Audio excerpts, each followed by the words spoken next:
What's up everyone, welcome back to another episode. On today's video we're going to be installing a component that I've always wanted to install in at least one of my cars, and since this is currently the most race car like, we are going to be installing the Racepak digital dash today. So before we get started with that, I did want to walk around the car and show you guys some of the updates that I've done off camera. So let's get started. Inside the car we have finalized the mounting of the ECU. I've also tried to clean up the wiring and label it as well. There's a few wires that are still dangling, and we have our power and ground for our Racepak as well as our CAN bus connection over there. But otherwise I think everything else is pretty much sorted out.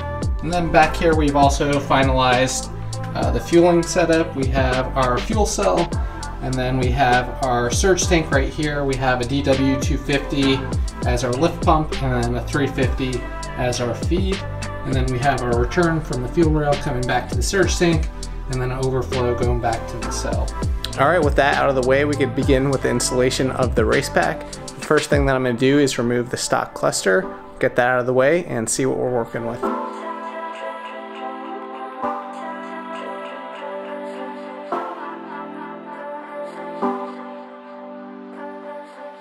Alright, so we have our stock cluster out.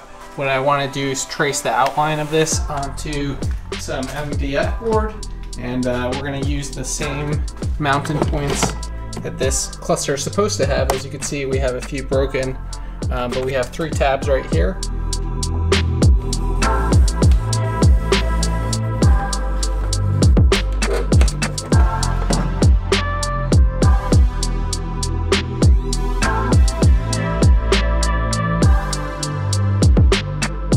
And here we have it test fitted. I feel like it came out pretty good. Obviously it's not going to be perfect, but I'm pretty happy with how smooth all of the edges are. We have our 3 tabs as well. We just need to drill out the holes. Alright, so here's our mounting template right here. We pretty much have to drill 3 holes for our mounting studs, and then this hole right here for our wires to pass through.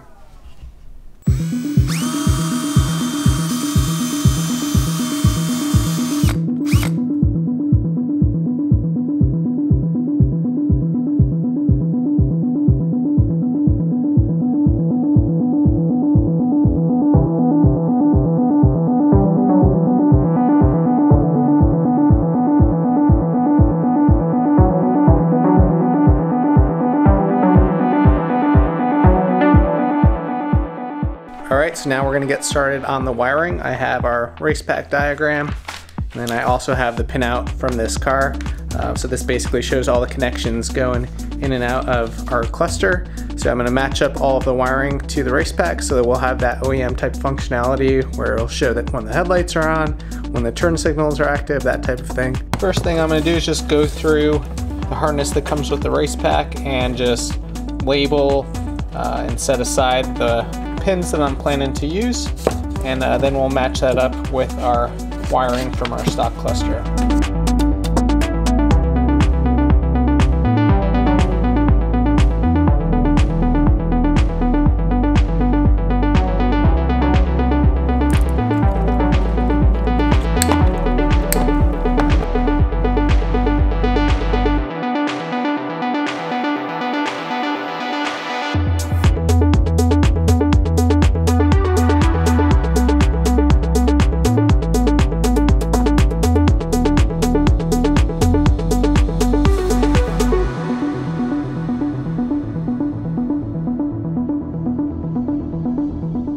So this huge mess is everything being connected, and we have all of our inputs set up.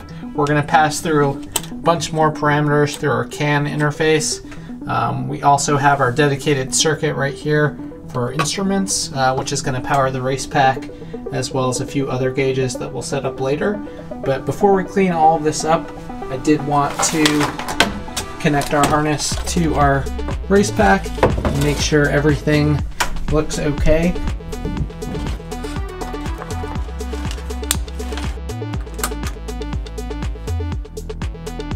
After making adjustments on our configuration through our DataLink software, we have our default display looking how I'd like.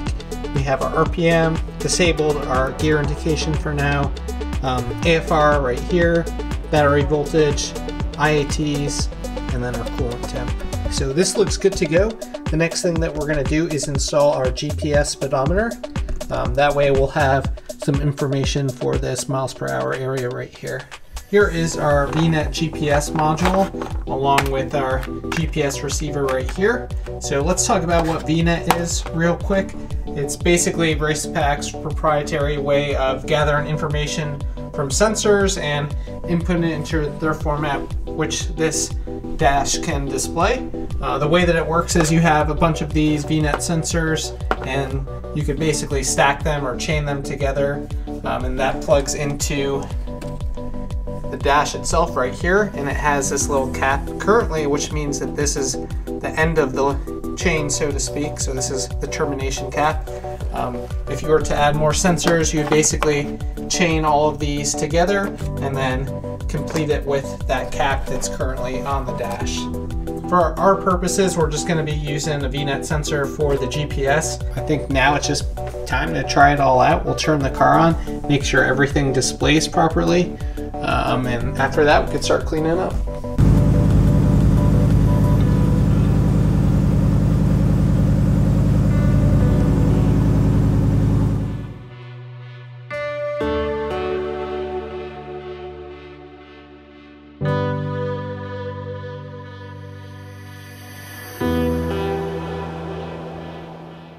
All right, well, we are in the car ready to give this thing a spin and make sure all of our functions are working. So let's give it a go.